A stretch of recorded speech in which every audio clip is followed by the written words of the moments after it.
Hi guys! For today's gala, andito tayo sa Doksogong Stonewall Road.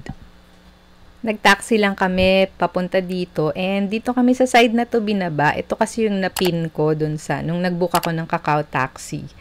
And ayan, nasa bandang likod to eh. So ito, dito sa may mga parang prines na tao. Ayan o, para silang pinipi.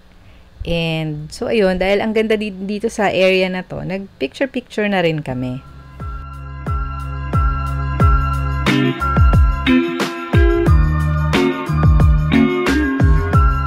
And itong stone wall na nakikita natin is actually the walls of Doksogong Palace. Tumawid kami dito sa tapat kasi nakita namin tong chapel. It's called Bethel Chapel. So, papasok sana kami, kaya lang hindi pala siya Catholic Church. So, ayun, nag-picture-picture na lang kami.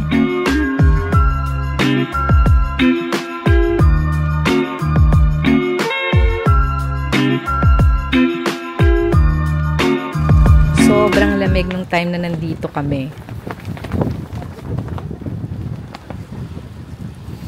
Humangin pa. Okay na sana eh.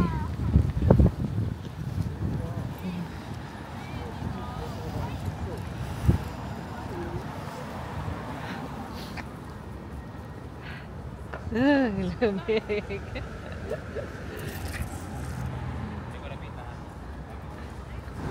Lamig, super lamig.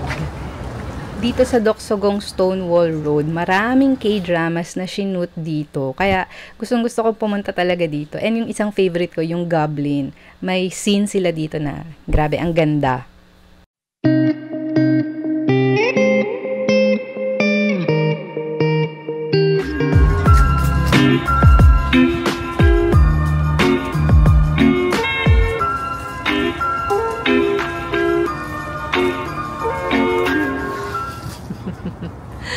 May model. Wow! Ani, success! Finally! Parating din sa Doksogong Stonewall. Sobrang lamig, guys. Di naman. March 19 update. Ito naman yung gate ng Doksogong Palace. So, pwede rin dito actually bumaba. Tapos, kasi nandyan lang naman sa gilid yung stone wall, lalakarin mo lang eh. So, next time, pwedeng ang ipin sa taxi is Doksogong Palace na mismo.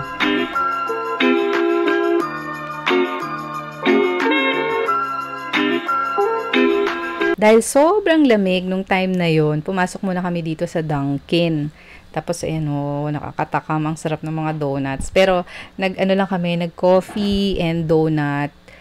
Malapit na rin kasi kami mag-dinner nun. So, pumasok lang muna kami dito sa Dunkin' kasi talagang sobrang lamig sa labas. So, andun kami habang kumakain. Ayan, nag-book na rin ng taxi for the next destination.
Ayan o, naghati-hati lang kami sa 2 donuts and 2 coffee kasi ayaw namin talagang mabusog dahil gusto namin kumain ng bonggang dinner.